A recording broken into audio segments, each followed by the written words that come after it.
안녕하세요. 그날은 모든 것이 평소와 다름없던 토요일 오후였어요. 남편은 샤워를 하러 들어갔고 저는 소파에 누워 거실 창으로 쏟아지는 나른한 햇살을 즐기고 있었죠. 아이는 낮잠에 빠져 있었고 세상은 고요했습니다. 바로 그 고요함을 깨뜨리며 탁자 위에 놓인 남편의 핸드폰 화면이 번쩍 하고 켜진 건 무심코 고개를 돌렸다가 화면에 뜬 글자를 보고 저는 숨을 멈췄습니다. 농민은행 강순덕 계좌로 50만 원이 자동이체되었습니다. 눈앞에 글자가 스치면서 머릿속이 하얘졌어요. 50만 원, 쉼표 하나 없이 선명하게 찍힌 그 숫자를 몇 번이고 다시 읽었습니다. 잘못 본 게 아니었어요. 하지만 우리가 매달 양가에 보내는 용돈은 분명 20만 원이었거든요. 결혼할 때부터 남편과 제가 약속한 우리 집 가계부의 제일 원칙이자 절대 깨지지 않을 것 같던 우리 부부 사이의 신성한 규칙이었어요. 제 남편 도균 씨는요, 흔히 말하는 무뚝뚝한 경상도 남자예요. 사랑해 같은 말은 연애 시절에도 손에 꼽을 정도였고 결혼하고 나서는 잡은 고기라 그런지 아예 멸종된 언어가 되었죠. 기념일도 잘 챙기지 못하고 살가운 말 한마디 건네는 법이 없어요. 남편의 벌이가 아주 좋은 것도 아니어서 우리는 늘 다음 달 카드값을 걱정하며 아끼고 절약하며 살았어요. 하지만 저는 그런 남편이 참 좋았고 세상 누구보다 든든하다고 믿었습니다. 바로 그 용돈 규칙 때문이기도 했습니다. 결혼하고 첫 월급날 남편이 제게 통장을 보여주며 말했죠. 그 사람의 표정은 조금 상기되어 있었고 목소리에는 책임감이 묻어났습니다. 우리 양쪽 어머님들께 매달 20만 원씩 보내드리자. 똑같이. 우리 엄마까지 신경 안 써도 되는데. 장모님도 이제 내가 챙겨야 할 부모님인데 무슨 말을 그렇게 섭섭하게 해. 나는 두 분 다 똑같이 할 거야. 여보. 그 말을 들었을 때 남편이 새삼 다시 보였고 내가 남자 하나는 잘 만나서 결혼했구나. 진국이라는 확신이 들었습니다. 시아버지는 남편이 어릴 때 일찍 돌아가셨고 저희 아빠도 몇 해 전 지병으로 세상을 떠나셔서 양가 모두 홀어머니만 계셨거든요. 남편의 그 말이 어찌나 듬직하고 고맙던지 살림이 넉넉지 않은 걸 알면서도 당신 어머니만큼 우리 엄마를 챙겨주려는 그 마음 하나만으로도 저는 세상을 다 가진 것 같았어요. 그 후로 저는 친구들을 만날 때마다 입버릇처럼 남편을 자랑했죠. 우리 남편 무뚝뚝해도 속은 깊어. 요즘 세상에 양가에 똑같이 하는 남자가 어디 있어. 도균 씨 너무 멋있다. 보통 남자들은 다 지 엄마만 챙길 텐데 장모님도 잘 챙겨드리고 부럽다 야. 근데 남편처럼 나도 일해서 돈 벌잖아. 당연한 것 같기도 하고. 에이 그래도 그게 아니지. 네 시어머니는 경제적 능력 없으시다며. 네 어머니는 그래도 노후 준비해두셔서 달달이 돈도 나오고 그래도 네 남편이 신경 쓴 거지. 그런가?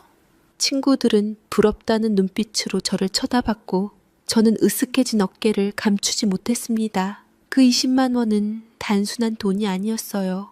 그건 제 자부심이자 남편에 대한 굳건한 믿음 그 자체였습니다. 물론 두 분 어머님도 남편의 용돈 20만 원을 그냥 꿀꺽 받아 당연한 듯 챙기는 게 아니라 저희에게 뭔가를 해주시려고 노력했습니다. 물론 그 도움의 형태와 기준이 다르긴 했지만 말이지요. 시어머니는 일주일에 한 번씩 마치 군대 보급품을 나르듯 커다란 반찬통을 양손 가득 들고 오셨어요. 뚜껑을 열면 간장 냄새가 진동하는 장조림, 딱딱할 정도로 바싹 볶은 멸치볶음, 갓 담가 맵고 짠 기운이 가득한 김치 같은 것들이었죠. 거기다 제가 먼저 번에 시댁을 찾아간 적이 있었는데 냉장고가 엉망이고 썩어 문드러진 것들이 많아서 위생상 그리 좋아 보이진 않았습니다. 유통기한도 이미 넘어버린 것을 다 냉동실에 얼려버리고 그것으로 저희 반찬을 해주진 않을까 걱정이 되어 저는 시어머니가 가져온 음식을 탈날까봐 입에 대기가 겁나더라고요. 남편은 그걸 볼 때마다 아이처럼 좋아했어요. 역시 우리 엄마 반찬이 최고야. 이거 하나면 밥 2공기는 뚝딱이지. 엄지를 치켜 세웠죠.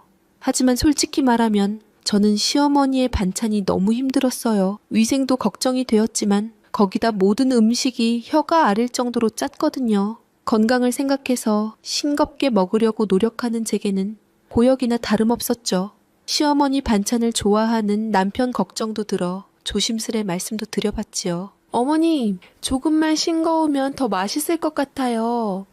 제 딴에는 눈치 보며 말씀드려봤지만 어머님은 제 말을 귓등으로 흘리셨어요. 사내 놈은 이래 짭짤하게 먹어야 힘을 쓴다.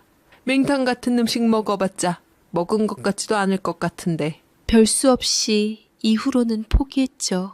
아들 먹이려고 주말 내내 힘들게 만들어 오신 정성을 알기에 저는 억지로 웃으며 한두 점 깨작거렸습니다. 어머님, 정말 맛있어요. 이빨린 소리를 하면 어머님은 좋아했지만 그럴수록 양이 더 많아져 고역이었습니다. 남편이 출근하고 나면 아까운 마음에 망설이다가 곰팡이가 조금이라도 폈으면 반갑게 음식물 쓰레기통에 그 반찬들을 쏟아부었습니다. 며느리들이 시어머니 반찬 버리는 거 싫어하는 사람도 많고 며느리 못됐다 하시는 분들도 많을 테지만 어쩔 수 없었습니다. 검은 봉지 속으로 사라지는 장조림 덩어리를 보며 죄책감에 마음이 무거웠지만 도저히 먹을 수가 없는 걸 말이지요. 반면에 저희 엄마는 늘 빈손으로 오셨어요. 대신 오시자마자 현관에서부터 소매를 걷어붙이고는 집안 구석구석을 살피셨죠. 수진아, 힘들지? 엄마 왔으니 좀 쉬어. 제가 퇴근하기 전에 미리 와서 아이 학원이며 놀이터며 데리고 다녀주셨고 제가 녹초가 되어 돌아오면 따뜻한 저녁밥을 차려놓고 기다리셨어요. 엄마의 도움은 시어머니의 반찬통처럼 눈에 보이는 형태는 아니었지만 엄마가 없었다면 저와 남편의 맞벌이 생활은 아마 진작에 무너졌을 거예요. 봉기처럼 당연하게 제 곁을 채워주는, 그래서 가끔은 그 소중함을 잊고 마는 그런 존재였죠. 저는 남편이 말은 안 했어도 이 모든 걸 알고 있다고 생각했어요. 눈에 보이는 반찬과 눈에 보이지 않는 희생, 그 두 가지의 가치를 똑같이 존중하기에 20만 원이라는 공평한 숫자를 정한 거라고요. 저는 그 공평함 위에서 아슬아슬하게 균형을 잡으며 며느리이자 딸로서의 도리를 다하고 있다고 그렇게 믿었습니다. 하지만 현실은 참으로 뜻밖으로 흘러갔던 것이었고 저는 뒤통수를 얼얼하게 세게 맞은 것만 같았습니다. 샤워기 소리가 멎고 이윽고 남편이 물기 젖은 머리를 털며 욕실에서 나왔어요. 저는 여전히 소파에 누운 채 아무렇지 않은 척 눈을 감고 있었죠. 하지만 심장은 제멋대로 쿵쾅거렸고 손끝은 차갑게 식어갔습니다. 50만 원, 그 숫자가 머릿속을 떠나지 않았어요. 반찬값이라기엔 너무 큰 돈, 단순한 실수라고 하기엔 너무나 선명한 이체 기록. 지난 몇 년간 내가 쌓아 올린 남편에 대한 믿음과 자부심이 모래성처럼 와르르 무너져 내리는 소리가 들리는 것 같았습니다. 그동안 내가 바보같이 속고 있었다는 생각, 나아가 우리 엄마의 시간과 노동이 고작 20만 원짜리로 취급당하고 있었다는 분노가 뜨겁게 치밀어 오르기 시작했어요. 평화롭던 토요일 오후의 햇살이 순식간에 차갑고 날카로운 유리조각처럼 느껴졌습니다. 저는 한숨도 잘 수가 없었어요. 옆에서 곤히 잠든 남편의 숨소리가 들릴 때마다 배신감에 심장이 조여드는 것 같았죠. 천장에 매달린 어둠 속에서 온갖 생각들이 뒤엉켜 폭풍처럼 몰아쳤습니다. 언제부터였을까? 결혼 초부터? 아니면 최근에 무슨 일이 있었나? 왜 나한테는 한마디 말도 안 한 거지? 꼬리에 꼬리를 무는 질문들은 답을 찾지 못한 채 제 머릿속을 헤집어 놓았습니다. 남편의 통장 내역을 몰래 확인해 보고 싶은 충동이 몇 번이나 들었지만 판도라의 상자를 여는 것 같아 차마 그럴 수는 없었어요. 아침에 저는 평소보다 일찍 일어나 밥을 차렸어요. 아무 일도 없었다는 듯이 평소와 똑같이 행동하려고 애썼죠. 하지만 제 손끝은 미세하게 떨렸고 밥솥을 여는 손길에는 힘이 들어가지 않았습니다. 식탁에 마주 앉았지만 밥알이 모래알처럼 씹혔고 억지로 넘긴 국물은 목에 걸리는 것 같았어요. 남편은 제 표정이 어두운 걸 눈치채지 못했는지 아니면 애써 모른 척하는 건지 평소처럼 TV 뉴스를 시선을 고정한 채 밥을 먹고 출근 준비를 했습니다. 다녀올게. 현관문을 나서는 남편의 뒷모습을 보는데 뒤통수가 얼얼했고 울컥 눈물이 쏟아질 것 같았어요. 어젯밤까지만 해도 세상에서 가장 든든했던 저 등이 오늘은 너무나 낯설고 멀게만 느껴졌습니다. 저는 회사 나가서 하루 종일 일도 손에 잡히지 않았어요. 컴퓨터 모니터에 깜빡이는 커서를 멍하니 바라보다가도 문득문득 50만 원이라는 숫자가 눈앞에 어른거렸죠. 동료가 말을 걸어도 몇 번이나 되물어야 했고 커피를 쏟는 실수까지 했습니다. 퇴근 시간이 다가올수록 심장은 더 빨리 뛰기 시작했어요. 이대로는 안 되겠다. 오늘 밤에는 반드시 물어봐야겠다고 결심했습니다. 이건 그냥 넘어갈 수 있는 문제가 아니었어요. 돈의 액수가 문제가 아니라 저를 완벽하게 속였다는 사실, 그리고 자기 말과는 달리 양가 부모님을 차별했다는 사실이 저를 견딜 수 없게 만들었으니까요. 집으로 돌아와 저녁을 먹고 아이를 재운 뒤 저는 거실 소파에 앉아 TV를 보고 있는 남편의 옆에 조용히 앉았어요. 심호흡을 한번 하고 최대한 차분한 목소리로 입을 열었죠. 제 목소리가 떨리지 않기를 바라면서요. 여보, 나한테 할 말 없어? 남편은 리모컨을 만지작거리며 TV에서 눈을 떼지 않은 채 건성으로 대답했어요. 그 태연한 태도에 참고 있던 화가 치밀어 올랐지만 저는 다시 한번 감정을 꾹 눌렀습니다. 지금 감정적으로 대하면 될 일도 안 될 것 같았어요. 어머님들께 드리는 용돈 말이야. 우리 매달 얼마씩 보내고 있지? 저는 일부러 그가 스스로 말할 기회를 주었습니다. 혹시라도 그가 먼저 사실을 고백하고 용서를 구하지 않을까 하는 아주 작은 기대가 있었기 때문이죠. 제 질문에 남편의 손이 순간 멈칫했습니다. 그제야 그는 고개를 돌려 저를 쳐다봤어요. 거실의 희미한 조명 아래 그의 눈빛이 아주 미세하게 흔들리는 걸 저는 놓치지 않았죠. 잠시 침묵이 흘렀어요. 거실에는 TV 속 예능 프로그램의 과장된 웃음소리만 요란하게 울려 퍼졌습니다. 그 소리가 꼭 우리의 상황을 비웃는 것 같았죠. 남편은 시선을 피하며 우물쭈물하더니 이내 포기한 듯 한숨을 쉬며 말했어요. 장모님은 20만 원, 우리 엄마는 50만 원. 그의 입에서 그 숫자가 나오는 순간 어제 핸드폰 너머로 봤던 글자가 현실이 되어 제 가슴을 날카롭게 찔렀습니다. 알고 있었던 사실인데도 막상 그의 입으로 직접 들으니 온몸에서 힘이 쭉 빠져나가는 기분이었어요. 다리가 후들거려 소파에 기댔습니다. 왜 두 분이 용돈 금액이 틀려? 우리 엄마는 20만 원 보내면서 왜 어머님은 50만 원이야? 시어머니도 시아버지 안 계시고 우리 엄마도 아빠 돌아가셔서 안 계신데 왜 차별하는 건데? 당신이 두 분 다 공평하게 대하는 게 맞다 했잖아. 목소리가 저도 모르게 떨려 나왔어요. 서운함과 분노가 뒤섞인 제 질문에 남편은 한동안 아무 말도 하지 못했습니다. 그저 입술만 달싹일 뿐이었죠. 저는 그가 적어도 미안하다고, 사실은 이러저러한 사정이 있었다고 그렇게 말해주길 바랐던 것 같아요. 그러면 제가 조금은 이해해 볼 여지가 있을지도 모른다고 생각했죠. 하지만 제 마지막 기대는 여지없이 무너졌습니다. 한참 만에 입을 연 남편의 대답은 제 상상을 완전히 벗어나는, 오히려 저를 나무라는 듯한 뉘앙스를 풍기는 것이었거든요. 남편은 잠시 머뭇거리더니 제가 이해 못할 질문을 했다는 듯한 표정으로 저를 쳐다보며 말했어요. 그의 목소리에는 미안함이나 변명의 기색 대신 어떤 당연함과 억울함마저 섞여 있었죠. 솔직히 두 분 다 똑같이 해드리려고 했는데 막말로 엄마가 매주 반찬 해주시는 거 그거 돈으로 따지면 30만 원도 넘어. 당연히 반찬값 따로 드려야 하는 거 아니야? 장모님은 그냥 좀 몸으로 때우시고 마시잖아. 뭐? 우리 엄마가 몸으로 때워? 반찬값.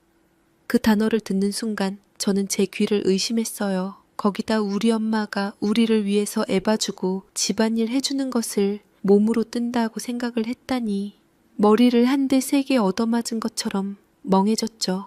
제가 지난 몇 년간 죄책감을 느끼며 몰래 버려야 했던 그 짜릿짠 반찬들이 갑자기 30만 원짜리 가격표를 달고 제 앞에 나타난 기분이었습니다. 어이가 없어서 웃음이 터져 나왔어요. 분노가 극에 달하면 눈물이 아니라 웃음이 나온다는 말을 그때 처음 실감했죠. 반찬값? 지금 그걸 말이라고 해? 그럼 그 30만 원은 당신 용돈에서 줬어야지. 왜 우리 생활비에서 뺏어줘? 나한테는 왜 속였는데? 말하면 당신이 반대할 게 뻔하니까 그랬지. 당신은 우리 엄마가 얼마나 고생하는지 모르잖아. 남편은 오히려 자기가 더 답답하다는 듯 목소리를 높였어요. 그의 적반하장식 태도에 저도 더는 참을 수가 없었습니다. 내가 뭘 몰라. 그럼 우리 엄마는 고생 안 해? 우리 엄마는? 그렇게 따질 거야? 그럼 우리 엄마가 매일 우리 집 와서 청소해주고 애 학원에서 데려오고 저녁밥 차려주는 건? 그것도 요즘 시세대로 시급 따져서 드려야겠네? 가사 도우미 쓰고 베이비시터 쓰는 돈이 얼만 줄이나 알아? 저는 최대한 이성적으로 그가 했던 방식 그대로 맞받아쳤어요. 그의 논리가 얼마나 이기적이고 일방적인지를 깨닫게 해주고 싶었죠. 시어머니의 노동에 가격을 매길 수 있다면 친정엄마의 노동에도 당연히 가격을 매길 수 있는 거 아니냐고요. 그걸 그냥 몸으로 뜬다 하면 안 되죠. 하지만 남편의 입에서 나온 다음 말은 제 가슴에 있던 마지막 기대마저 산산조각 내버렸습니다. 그는 조금의 망설임도 없이 너무나도 당연하다는 듯이 마치 세상의 진리를 말하는 사람처럼 단호하게 말했어요. 그건 네 엄마니까 너가 알아서 해. 나는 20만 원은 똑같이 드리고 우리 엄마 따로 챙겨드리니 나머지 금액은 네가 더 드리던지. 근데 나는 솔직히 장모님 우리 엄마가 해주는 거랑 같다고 생각하지 않아. 그 말을 듣는 순간 세상의 모든 소리가 멎는 것 같았어요. 네 엄마, 우리 엄마. 그는 아주 간단하고 폭력적인 방식으로 선을 그어버렸습니다. 시어머니의 노동은 우리 가정을 위한 귀한 노동이기에 돈으로 보상해야 마땅하고 친정엄마의 노동은 네 엄마가 딸을 위해 하는 당연한 희생이니 알아서 하라는 거였죠. 그 말 속에는 제 엄마의 모든 수고와 사랑에 대한 철저한 무시와 모욕이 담겨 있었어요. 엄마가 우리 집에 와서 허리를 숙여 바닥을 닦고 무릎 아픈 것도 참아가며 아이를 쫓아다니던 모습들이 눈앞을 스쳐 지나갔습니다. 그 모든 시간들이 남편에게는 그저 공짜이고 당연한 것이었다는 사실에 피가 거꾸로 솟는 것 같았어요. 지난 세월 남편의 공평함을 철석같이 믿었던 제가 한심하게 느껴졌습니다. 양가에 똑같이 20만 원씩 보낸다는 그 행동 뒤에 이런 이중적이고 가부장적인 생각이 숨어 있을 거라고는 꿈에도 상상하지 못했어요. 그는 처음부터 공평할 생각이 없었던 거예요. 그저 제 눈을 속이고 제 입을 막기 위해 20만 원이라는 명목상의 균형을 유지하고 있었을 뿐이죠. 더 이상 남편과 말을 섞고 싶지 않았어요. 어떤 변명을 들어도 어떤 사과를 들어도 용서할 수 없을 것 같았죠. 저는 자리에서 일어나 안방으로 들어와 문을 잠갔습니다. 너 지금 뭐 하는 거야? 대화하다가 어딜 들어가? 등 뒤로 남편이라고 소리치는 소리가 들렸지만 아무것도 들리지 않았어요. 차가운 침대에 누워 이불을 머리끝까지 뒤집었었습니다. 눈물이 베개를 축축하게 적셨어요. 이건 단순히 돈 30만 원의 문제가 아니었어요. 제 존재, 그리고 우리 엄마의 존재가 남편에게 어떻게 취급받고 있었는지를 처절하게 깨닫게 된 밤이었습니다. 그날 이후 우리 부부 사이에는 누구도 먼저 말을 걸지 않는 얼음장같이 차갑고 날카로운 침묵이 흐르기 시작했습니다. 남편과 저는 한 집에 사는 투명인간이나 다름없었어요. 아침에 일어나 각자 출근 준비를 하고 저녁에 돌아와 아이와 잠시 놀아주다 각자의 방으로 들어가는 생활이 반복됐죠. 꼭 필요한 말이 아니면 서로에게 입을 열지 않았어요. 숨막히는 침묵 속에서 저는 며칠 밤낮을 고민했습니다. 이대로 주저앉아 억울해하며 울고만 있을 수는 없었어요. 남편이 던진 네 엄마니까 라는 그 잔인한 말을 그의 머릿속에서 지워버릴 방법을 찾아야 했습니다. 말로 해서는 안 통한다는 걸 깨달았어요. 그는 자신의 논리가 얼마나 잘못되었는지 전혀 인지하지 못하고 있었으니까요. 그렇다면 방법은 하나뿐이었죠. 몸으로 현실로 직접 겪게 해주는 것. 우리 엄마의 존재가 그가 그토록 하찮게 여기는 네 엄마의 노동이 이 집안에서 얼마나 큰 부분을 차지하고 있었는지를 뼈저리게 느끼게 해줘야겠다고 결심했습니다. 주말 아침 저는 친정으로 향했어요. 남편에게는 친구를 만나러 간다고 둘러댔죠. 오랜만에 마주 앉은 엄마의 얼굴에는 피곤함이 가득했어요. 평생 자식들을 위해 살아온 엄마의 주름진 손을 보니 울컥 눈물이 쏟아질 것 같았지만 꾹 참았습니다. 그리고 어렵게 입을 열었어요. 엄마, 당분간 우리 집에 오지 마. 엄마는 깜짝 놀라 저를 쳐다보셨어요. 그 눈에는 내가 뭘 잘못했니? 라는 물음이 가득했죠. 저는 차마 남편과의 일을 사실대로 말할 수가 없었어요. 대신 둘러댈 수 있는 최선의 변명을 찾았습니다. 아니, 그런 게 아니고 이제 나도 엄마 도움 없이 한번 살아보려고. 애도 많이 컸고 나도 이제 엄마한테 그만 기대야지. 엄마도 이제 엄마 인생 좀 즐겨. 친구분들이랑 여행도 다니고 등산도 가고 그래. 제 말에 엄마는 한동안 아무 말 없이 제 얼굴만 바라보셨어요. 서운함과 걱정이 뒤섞인 표정이었죠. 하지만 이내 제 손을 꼭 잡아주시며 힘겹게 웃으셨습니다. 아휴, 그래. 우리 딸 다 컸네. 알았다. 그렇잖아도 허리랑 무릎이 안 좋긴 했었었는데 병원에서 좀 쉬라 하긴 하더라. 그래도 힘들면 언제든 전화하고 엄마가 언제든 도와줄 테니까. 그 말을 듣는 순간 목구멍까지 뜨거운 것이 차올랐어요. 엄마의 희생을 담보로 이런 계획을 세우는 제 자신이 너무 못나게 느껴졌지만 저는 독하게 마음을 먹었습니다. 이건 저와 제 엄마의 자존심이 걸린 문제였으니까요. 그렇게 엄마 없는 일주일 프로젝트가 시작되었습니다. 월요일 아침부터 현실은 빡빡하게 돌아갔어요. 평소 같으면 엄마가 아이를 유치원에 데려다 주셨겠지만 이제는 온전히 제 몫이었습니다. 아이를 챙겨 아침을 먹이고 옷을 입혀 유치원 버스를 태우고 나면 제 출근 시간은 이미 빠듯했죠. 허둥지둥 회사에 도착하면 이미 진이 다 빠진 상태였습니다. 진짜 문제는 퇴근 시간이었어요. 아이가 학원에서 끝나는 시간은 4시, 제 퇴근 시간은 6시.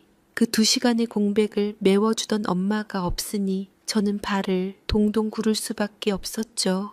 결국 저는 팀장님께 사정을 이야기하고 매일 2시간씩 일찍 퇴근해야 했습니다. 당연히 회사 동료들의 눈치가 보였고 제게 주어지던 중요한 프로젝트에서도 슬그머니 이름이 빠지기 시작했어요. 남편은요, 그 사람은 여전히 칼퇴근이란 걸 몰랐어요. 회식이다, 야근이다, 핑계를 대며 늦게 들어오는 날이 대부분이었죠. 제가 일찍 퇴근해서 아이를 돌보는 걸 너무나 당연하게 생각하는 것 같았어요. 집안은 점점 엉망이 되어 갔습니다. 청소기를 돌릴 시간도 빨래를 갤 시간도 없었어요. 소파 위에는 입었던 옷들이 쌓여갔고 싱크대에는 설거지가 그대로 남아 있었죠. 저녁은 자연스럽게 배달 음식으로 때우는 날이 늘어났습니다. 그 와중에도 시어머니는 어김없이 짠 반찬을 들고 오셨어요. 하지만 이제는 그 반찬을 버릴 때의 죄책감 같은 건 느껴지지 않았습니다. 오히려 이 반찬의 가격이 고작 30만 원 찍거 적선한 셈치고 그냥 버려버리자 하는 냉소적인 생각만 들 뿐이었죠. 저는 그 모든 변화를 조용히 기록하기 시작했습니다. 제 연차 사용 내역, 배달 음식 영수증, 그리고 일찍 퇴근하느라 놓쳐버린 업무 기회들까지. 남편이 무시했던 네 엄마의 빈자리가 우리 삶에 어떤 균열을 만들어내고 있는지 숫자로, 증거로 똑똑히 보여줄 준비를 하고 있었습니다. 엄마 없는 일주일이 이 주일째로 접어들자 남편도 슬슬 변화를 느끼기 시작했어요. 처음 며칠은 제가 일찍 퇴근하고 집안일에 허덕이는 걸 그저 일시적인 현상으로 여겼던 것 같아요. 하지만 어지러운 집과 매일같이 식탁에 오르는 배달 음식 용기들을 보며 그의 표정은 점점 굳어갔죠. 어느 날 저녁 남편은 현관에 들어서자마자 잔뜩 쌓인 빨래 바구니를 발로 툭 차며 짜증 섞인 목소리로 말했어요. 집이 왜 이 모양이야? 청소 좀 하지. 저는 아이 숙제를 봐주다 말고 고개를 들었어요. 예전 같았으면 나도 바빠서 힘들다고 변명하거나 다퉜겠지만 지금은 그럴 필요가 없었죠. 저는 아무 말 없이 그를 쳐다보기만 했습니다. 제 무표정한 얼굴에 남편은 더 화가 났는지 목소리를 높였어요. 그리고 저녁은 또 시켜 먹을 거야? 사람이 해준 밥 좀 먹자. 그 말을 듣는데 실소가 터져 나왔어요. 사람이 해준 밥, 그가 말하는 그 밥은 지난 몇 년간 우리 엄마가 혹은 제가 차려준 밥이었죠. 그는 마치 자기가 당연히 대접받아야 할 권리를 빼앗긴 사람처럼 굴었어요. 저는 대꾸할 가치도 느끼지 못하고 다시 아이의 공책으로 시선을 돌렸습니다. 제 침묵이 그에게는 무시로 느껴졌는지 남편은 씩씩거리며 방으로 들어가 버렸습니다. 식탁 풍경도 완전히 달라졌어요. 예전에는 엄마가 해주신 나물 반찬이며 맑은 국이 함께 올랐지만 이제는 시어머니가 주신 짠 장조림과 짠 멸치볶음 그리고 배달 온 치킨이나 피자가 전부였죠. 다른 반찬이 없으니 남편도 어쩔 수 없이 시어머니 반찬에만 젓가락을 가져갔어요. 며칠 그렇게 먹더니 그토록 엄마 반찬이 최고라던 남편의 입에서 처음으로 불평이 터져 나왔습니다. 요즘 엄마 반찬이 왜 이렇게 짜지? 물을 몇 컵이나 마시는지 모르겠네. 저는 속으로 원래 짰어 당신만 몰랐던 거지라고 생각하며 묵묵히 밥만 먹었어요. 그가 느끼는 불편함, 그가 겪는 혼란, 그 모든 것이 제 계획의 일부였으니까요. 그는 이제야 깨닫기 시작한 겁니다. 자신이 누려왔던 쾌적한 집, 따뜻한 저녁 식탁이 결코 공짜가 아니었다는 사실을요. 그 모든 것 뒤에는 그가 네 엄마라고 불렀던 한 사람의 보이지 않는 희생이 있었다는 것을요. 저는 여전히 영수증을 모으고 제 다이어리에 매일의 기록을 남겼습니다. 10월 12일 조기 퇴근으로 중요 회의 불참, 팀장에게 경고받음. 10월 14일 저녁 식사, 피자 배달, 28,000원 지출. 이 기록들은 단순한 메모가 아니었어요. 그것은 남편의 오만함에 맞서기 위한 제 무기이자 우리 엄마의 노동 가치를 증명할 가장 확실한 증거였습니다. 그렇게 아슬아슬한 평화가 이어지던 어느 날 오후 제 핸드폰이 요란하게 울렸어요. 아이의 담임 선생님이었습니다. 아이가 학교에서 갑자기 열이 펄펄 끓어 조퇴를 해야 한다는 전화였죠. 심장이 덜컥 내려앉았습니다. 하필이면 그날은 제가 몇 달간 준비해온 중요한 프레젠테이션이 있는 날이었어요.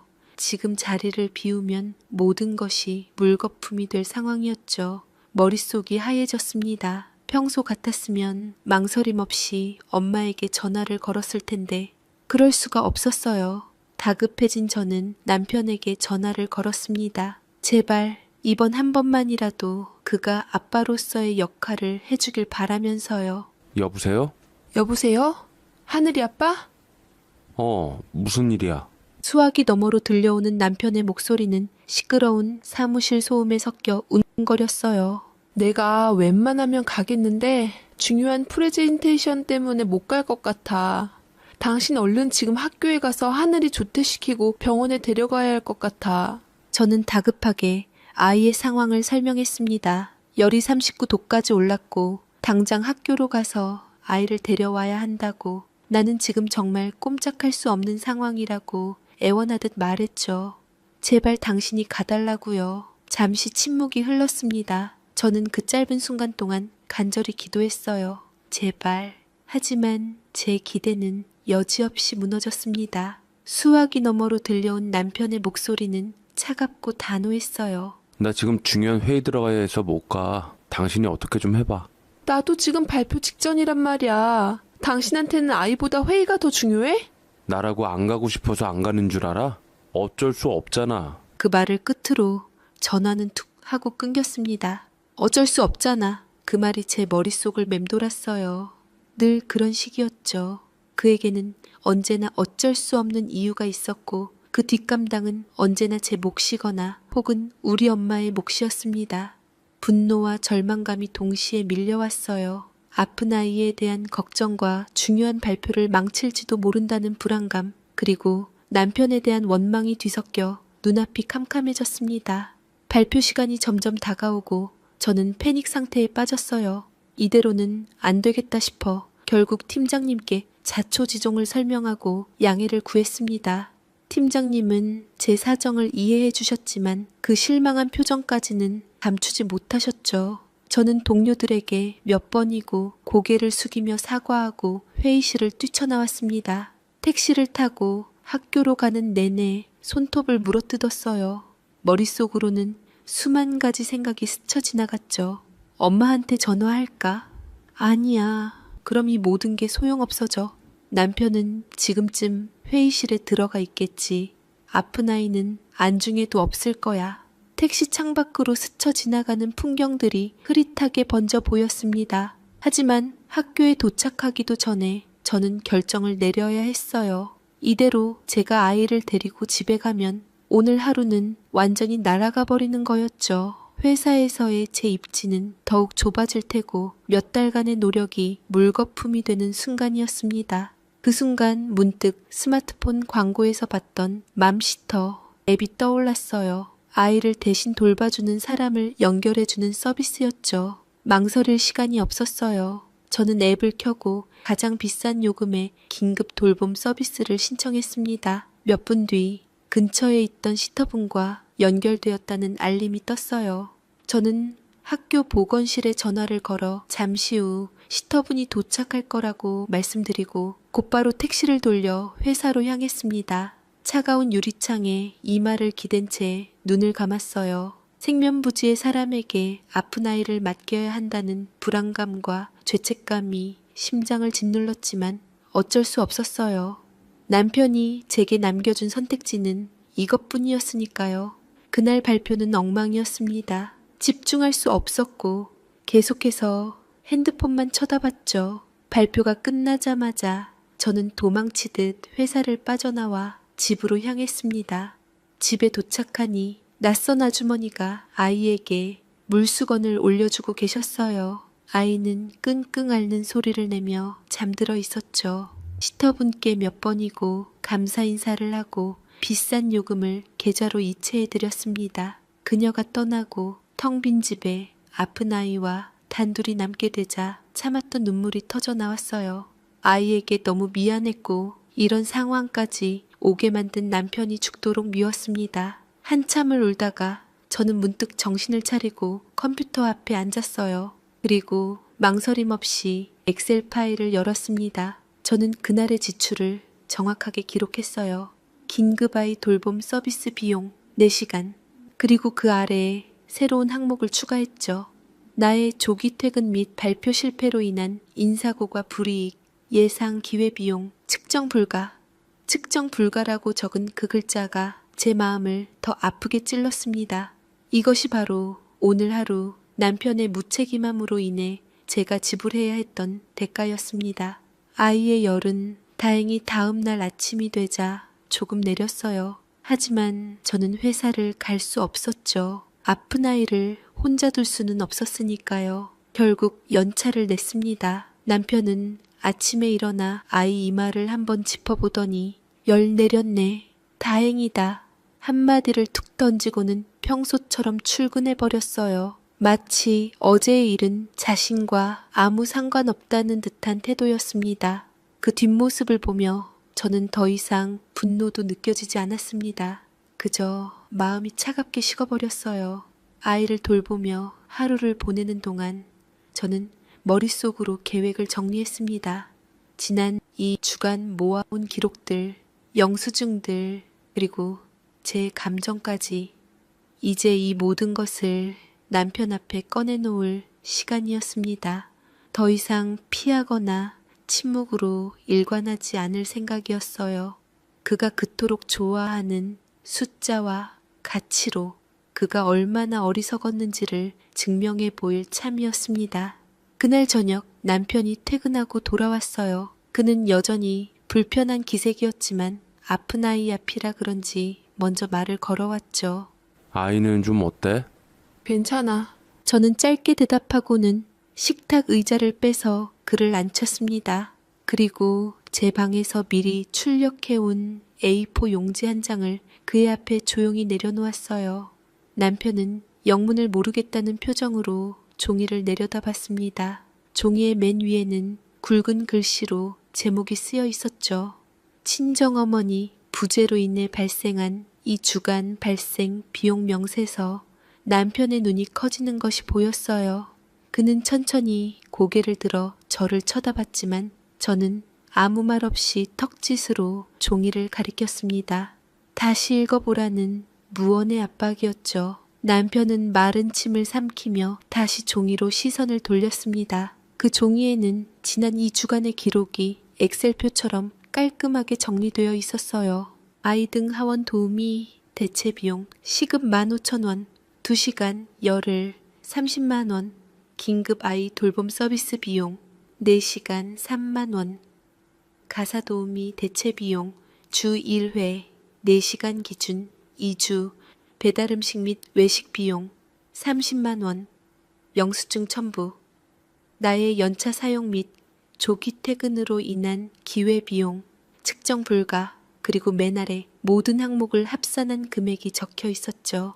이 주간 남편은 종이를 든 채 그대로 굳어버렸어요. 그의 손이 미세하게 떨리는 것이 보였습니다.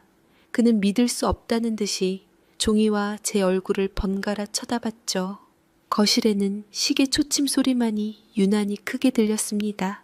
한참의 침묵 끝에 제가 먼저 입을 열었어요. 제 목소리는 얼음장처럼 차갑고 단단했습니다. 우리 엄마가 딱 2주일 우리 집에 안 오셨을 뿐인데 이만큼의 돈이 들었어. 당신이 좋아하는 방식으로 계산해본 우리 엄마의 2주 노동가치야. 한 달이면 150만 원이 넘네?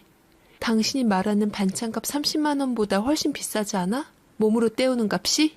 남편은 아무 말도 하지 못했어요. 그가 그토록 신봉하던 돈으로 따지는 가치라는 논리가 이제는 부메랑이 되어 그의 뒤통수를 정확하게 가격한 셈이었죠. 그는 더 이상 반박할 말을 찾지 못한 채 86만 원이라는 숫자가 찍힌 종이만 멍하니 내려다볼 뿐이었습니다. 한참 동안 종이만 내려다보던 남편이 마침내 고개를 들었어요. 그의 얼굴에는 당혹감과 분노, 그리고 약간의 억울함이 뒤섞여 있었죠. 숫자로 찍힌 명백한 증거 앞에서 그는 더 이상 반찬값이라는 논리를 펼칠 수 없다는 것을 깨달은 듯 보였습니다. 궁지에 몰린 그는 결국 다른 핑계를 찾아냈어요. 감정에 호소하는 아주 오래되고 진부한 변명이었죠. 우리 엄마는 노후 준비도 안 되어 있잖아. 아들 내외가 용돈이라도 넉넉하게 드려야 자식된 도리지. 당신은 그런 마음도 몰라? 그 말을 듣는 순간 저는 어이가 없어서 웃음이 나왔어요. 이제 와서 효심이라니. 그동안 저를 속여왔던 행동을 그렇게 포장하고 싶었을까요? 저는 그가 그 말을 해주기를 기다렸다는 듯이 차갑게 쏘아붙였습니다. 그럼 그렇게 말을 했어야지. 처음부터 나한테 솔직하게 어머니 노후 준비 안 돼서 불안하실 테니 용돈을 좀 더 드리고 싶다고 그렇게 상의를 했어야지. 반찬값이라는 치사하고 모욕적인 핑계를 대면서 우리 엄마의 시간과 사랑은 공짜 취급하고 무시하지 말았어야지. 제 목소리는 점점 커지고 떨려 나왔어요. 그동안 꾹꾹 눌러왔던 모든 감정이 한꺼번에 터져 나왔습니다. 당신 어머니 노후 준비 불안한 거 챙기는 그 마음 반만이라도, 아니 10분의 1만이라도 써봤어? 매일같이 당신 아내인 내가 회사에서 눈치 보며 일찍 퇴근하는 건 어떤 마음일지, 당신 아이가 아플 때 엄마 아빠 대신 낯선 사람 손에 맡겨지는 건 어떤 심정일지, 그리고 당신 장모님이 평생을 바쳐 키운 딸이 고생하는 걸 보면서 당신 대신 이 집 살림을 떠맡는 건 어떤 심정일지 단 한 번이라도 헤아려 본 적 있냐고! 남편은 제 기세에 눌려 아무 말도 하지 못하고 입만 뻐끔거렸어요. 저는 멈추지 않았습니다. 이제는 모든 것을 끝내야 했습니다. 제 마음속에 응어리져 있던 마지막 진실까지 전부 다 꺼내놓아야 했어요. 그리고 당신 어머니 반찬 나 사실 하나도 못 먹어. 너무 짜서 한 입만 먹어도 속이 쓰릴 정도로 짜서 도저히 먹을 수가 없었어. 그래도 당신이 엄마 반찬 최고라며 맛있게 먹는 모습 보기 좋아서 어머님 정성 무시하는 나쁜 며느리 되기 싫어서 억지로 맛있는 척하고 당신 없을 때마다 뒤돌아서서 다 버렸다고. 알아? 제 고백에 남편의 눈이 크게 흔들렸습니다. 그는 정말로 몰랐다는 표정이었어요. 그에게는 세상에서 가장 맛있는 엄마의 손맛이, 제게는 고통스러운 짠맛이었다는 사실을 그는 상상조차 해본 적이 없었던 거죠. 당신이 말하는 그 반찬값 30만 원, 그거 결국 누구를 위한 돈이었어? 우리 가족 모두를 위한 돈이었어? 아니면 오로지 당신 혼자만의 만족과 자기 위안을 위한 돈이었어? 이건 그냥 돈 문제가 아니야. 이건 명백한 차별이고 기만이고 나랑 우리 엄마에 대한 무시야. 결국 눈물이 터져 나왔습니다. 분하고 서러워서 지난 몇 년간 바보처럼 속아왔던 제 자신이 너무 한심해서 눈물이 멈추지 않았어요. 남편은 완전히 무너진 제 모습 앞에서, 그리고 그가 한 번도 마주하려 하지 않았던 진실 앞에서 고개를 푹 숙인 채 아무 말도 하지 못했습니다. 거실에는 제 흐느낌 소리만이 가득 울려 퍼졌습니다. 그날 밤 우리는 각방을 썼어요. 저는 눈이 퉁퉁 붓도록 울다 지쳐 잠이 들었고, 남편은 거실 소파에서 뜬 눈으로 밤을 새운 것 같았죠.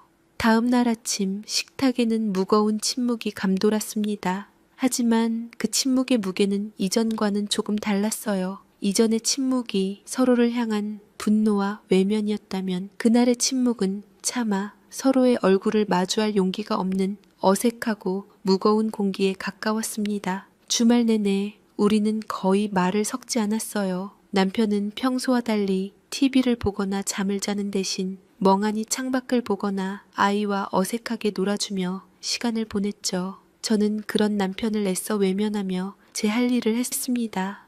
제 마음은 아직 풀리지 않았어요. 그의 사과 한마디로 모든 것을 용서하고 예전으로 돌아갈 수는 없었죠. 무너진 신뢰는 그렇게 쉽게 회복되는 것이 아니니까요. 월요일 저녁, 제가 퇴근하고 집에 돌아오니 남편이 먼저 와 있었어요. 거실 테이블 위에는 서류 봉투 하나가 놓여 있었죠. 남편은 소파에 앉아 있다가 저를 보더니 자리에서 일어났습니다. 그리고 아주 힘겹게 낮은 목소리로 입을 열었어요. 미안하다. 남편은 제 눈을 똑바로 쳐다보지 못하고 고개를 숙인 채 말했어요. 정말 미안해. 내가 다 잘못 생각했어. 이기적이었고 당신 마음을 하나도 헤아리지 못했어. 장모님께도 정말 죄송하다. 그 사람은 처음으로 제게 사과를 했고 목소리는 작게 떨리고 있었어요. 진심이 담긴 사과라는 것이 느껴졌지만 저는 아무 대답도 하지 않았습니다. 남편은 테이블 위에 서류 봉투를 제게 건넸어요.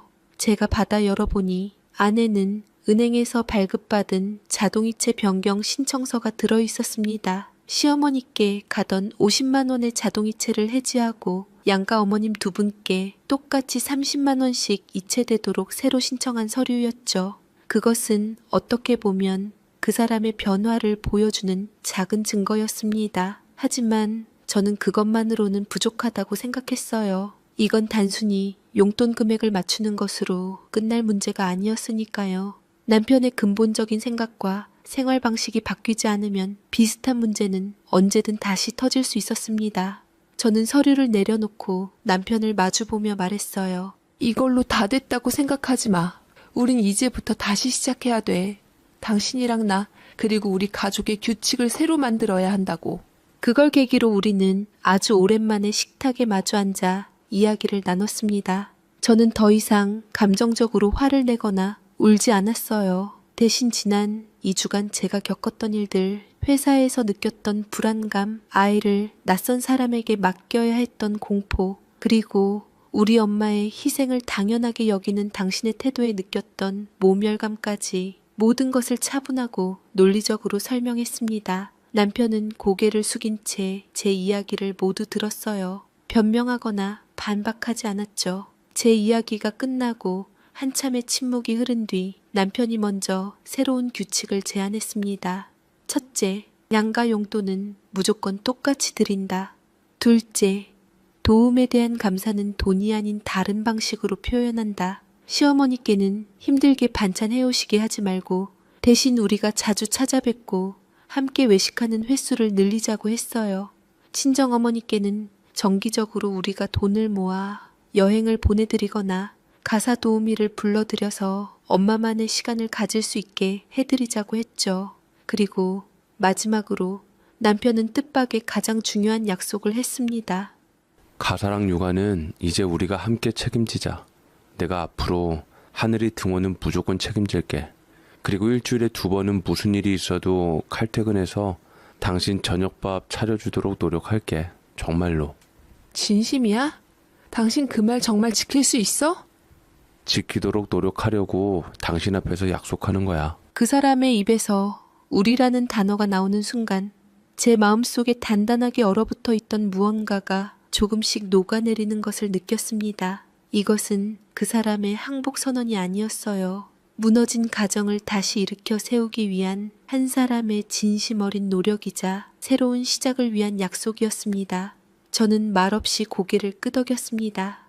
그날 이후 우리 집에는 작은 변화들이 생기기 시작했어요. 남편은 말뿐만 아니라 약속대로 매일 아침 아이의 등원을 책임지려고 노력했습니다. 처음에는 허둥대기 일쑤였지만 날이 갈수록 아이의 머리를 묶어주는 솜씨도 유치원 가방을 챙기는 손길도 제법 익숙해졌죠. 일주일에 2번 그는 정말로 칼퇴근을 해서 저녁을 차렸어요. 서툰 솜씨로 끓인 김치찌개는 어김없이 짰지만 저는 맛이 좋지 않아도 예전처럼 억지로 먹거나 버리지 않았습니다. 여보, 다음엔 물을 조금만 더 넣어볼까? 그럼 좀 괜찮아질 것 같아. 음식 솜씨 많이 늘었는데? 정말? 요새 워낙 인터넷에 잘 나와 있어서 똑같이 따라해봤는데 다음에는 더 맛있게 만들어줄게. 남편은 머쓱하니 웃으며 말했죠. 저 역시 멋쩍게 웃으며 고개를 끄덕였습니다. 새삼 이런 행복도 나쁘지 않다는 생각이 들더라고요. 남편이 노력해준 덕분에 얼얼해진 뒤통수는 조금씩 가라앉고 있었습니다. 저는 정말 따뜻한 분위기에서 남편이 차려준 김치찌개로 밥 한 공기를 싹 비웠습니다. 주말에는 양가 부모님을 찾아뵙는 방식도 달라졌어요. 시어머니 댁에 갈 때는 더 이상 빈손으로 가지 않았습니다. 남편은 어머니가 좋아하시는 과일을 한가득 사갔고 저는 어머니를 모시고 동네 미용실에 잘한다는 곳에 가서 예약해서 머리를 해드렸죠. 시어머니는 처음에는 용돈이 적어지신 게 불만스러웠던지 그리고 그것이 다 제 책임이라고 생각했던지 저에게 좋지 않은 감정으로 대하셨습니다. 됐다. 뭘 이런 걸 다 아냐? 내가 알아서 하마. 나 단골 미용실은 이거 반값인데 무슨 돈이 썩어서. 그래도 잘한다고 소문난 곳이니까 한번 해보세요. 좀 비싸면 어때요? 어머님 예쁜 게 제일 중요한 거잖아요. 어머님 젊으셨을 적 동네 남자들 울리고 다니셨다던데 저 그런 어머님 모습 보고 싶어요. 얘는 그게 언제적 얘기인데 지금 그런 얘기를 해? 하여간 암튼 딱 이번만 하고 다음번에는 그냥 나 하던 곳에서 할란다. 그렇게 손사래를 치셨지만 나중에 완성된 세련된 머리 모양을 보고 거울에 비친 자신의 모습이 예쁘신지 이리저리 신기하게 보며 소녀처럼 수줍게 웃으셨어요. 남편은 어머니께 힘들게 반찬하지 마시라고 대신 저희랑 맛있는 거 먹으러 다니자고 말씀드렸습니다. 그날 이후 시어머니의 반찬통 대신 저희 어머니를 모시고 맛집을 찾아다니는 즐거움이 실렸습니다. 친정엄마에게는 한 달에 2번 가사 도우미를 보내드렸어요. 처음에는 극구 사양하시던 엄마도 이제는 도우미분이 오시는 날이면 친구분들과 등산을 가거나 영화를 보러 가시며 당신만의 시간을 즐기기 시작하셨죠. 얼마 전에는 처음으로 친구분들과 1박 2일로 온천 여행을 다녀오셨다며 들뜬 목소리로 제게 전화를 하셨어요. 수화기 너머로 들려오는 엄마의 웃음소리에 저는 비로소 마음이 놓였습니다. 엄마는 더 이상 제 삶의 부족한 부분을 메워주는 존재가 아니라 당신의 삶을 온전히 살아가는 한 사람으로 돌아가고 계셨습니다. 물론 모든 것이 하루아침에 완벽해진 것은 아니에요. 남편은 여전히 무뚝뚝하고 우리는 가끔 사소한 일로 다투기도 합니다. 하지만 이제 우리는 알아요.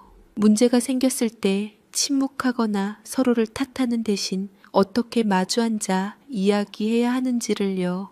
몇 달이 지난 어느 토요일 오후 우리는 양가 부모님을 모두 집으로 초대했습니다. 예전 같았으면 시어머니는 반찬통을, 친정엄마는 고무장갑을 들고 오셨겠지만 그날 두 분의 손은 모두 가벼웠죠. 남편과 제가 아침부터 함께 장을 보고 주방에 나란히 서서 음식을 만들었거든요.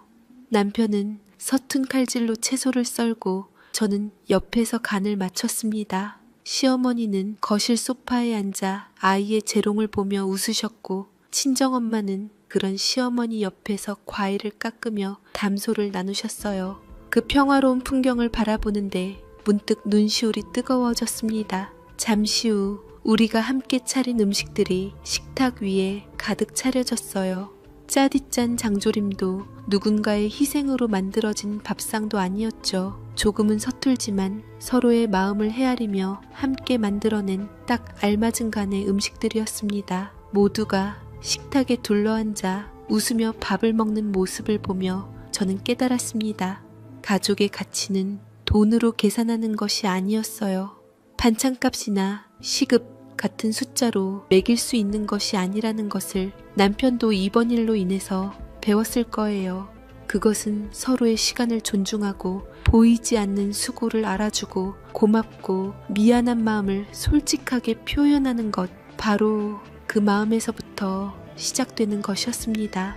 그날 우리가 함께 나눈 저녁 식사는 제가 평생 먹어본 그 어떤 음식보다도 깊고 따뜻한 맛이 났네요. 앞으로도 양가 부모님들 모시고 좋은 시간 보내며 행복한 가정 속에서 아이를 키우며 살아가고 싶네요. 남편과는 서로 모든 것을 숨기지 않기로 약속했고 남편도 이제야 깨달았으니 두 번 다시 제 뒤통수를 두드릴 일이 없을 거라 믿습니다. 제 사연 읽어주셔서 감사드립니다.